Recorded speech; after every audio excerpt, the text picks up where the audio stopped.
Welcome to my YouTube channel. ನಾವು ಇವತ್ತು ಮೀಶೋದಿಂದ ಒಂದು ಡ್ರೆಸ್ ಆರ್ಡರ್ ಮಾಡಿದ್ವಿ. ಆ ಪಾರ್ಸೆಲ್ ಇವತ್ತು ಬಂದಿದೆ. ನೋಡುವ ಹೇಗಿದೆ ಅಂತ. ಎಲ್ಲಿಂದ ಇದನ್ನು ಓಪನ್ ಮಾಡೋದು?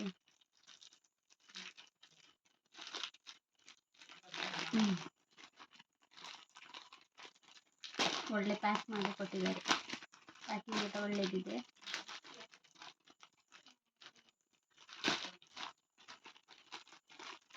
ಇದ್ರ ಒಳಗೆ ಏನಿದೆ ಅಂತ ತೋರಿಸಿ.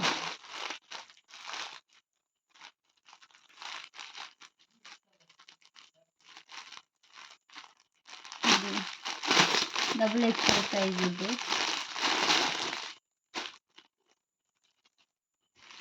T shirt double XL size ಇದೆ. ನೋಡಿ, ಪಾಸಿಟಿವ್ ವೈಬ್ಸ್ ಟಿ ಶರ್ಟ್ ಅಲ್ಲಿ ಪಾಸಿಟಿವ್ ವೈಬ್ಸ್ ಅಂತ ಪ್ರಿಂಟ್ ಇದೆ. ಸ್ಲೀವ್ಸ್ ನೋಡಿ, ಒಳ್ಳೆದಿದೆ. ಕಲರ್ ಒಳ್ಳೆದಿದೆ. ನೋಡ, ಎಲ್ಲ ವರ್ಕ್ ಎಲ್ಲ ಒಳ್ಳೆದಿದೆ. ಫಿನಿಶಿಂಗ್ ಎಲ್ಲ ಒಳ್ಳೆದಿದೆ. ಫ್ಯಾಬ್ರಿಕ್ ಒಳ್ಳೆದಿದೆ.